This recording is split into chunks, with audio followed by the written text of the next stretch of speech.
Bonjour et bienvenue dans les Infos d'Orient, l'hebdo sur l'actualité des chrétiens d'Orient. La destruction du patrimoine arménien du Haut-Karabakh se poursuit. Des images satellites du 4 avril dernier montrent la destruction totale de l'église Saint-Jean-Baptiste, aussi connue sous le nom de Kanach Jam de Chouchi, ainsi que son cimetière. Au mois de mars dernier, des images révélaient la destruction du Parlement de la République du Haut-Karabakh à Stepanakert.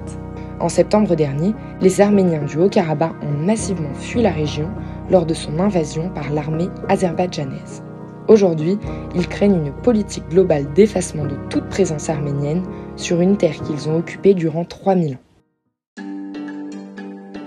Des milliers de personnes ont marché ce 24 avril 2024 dans les rues de la capitale arménienne, Erevan, pour commémorer le 109e anniversaire du génocide arménien.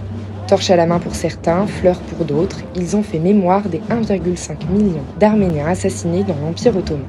Les célébrations se sont poursuivies le lendemain matin autour du mémorial du génocide. Dans le même temps, plusieurs centaines de milliers d'Assyro-Chaldéens ont aussi été exterminés. Cette communauté était aussi présente aux célébrations.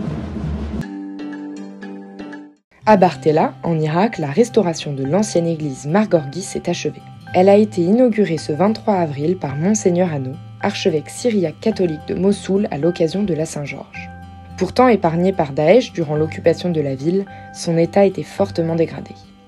Le père Benham Benoka a entrepris cette restauration dans les règles de l'art pour revenir à l'état de 1850. À noter que la nouvelle église Mar Gorgis, construite en 1934 à côté de l'ancienne, avait été rénovée en 2019 après avoir été incendiée par Daesh.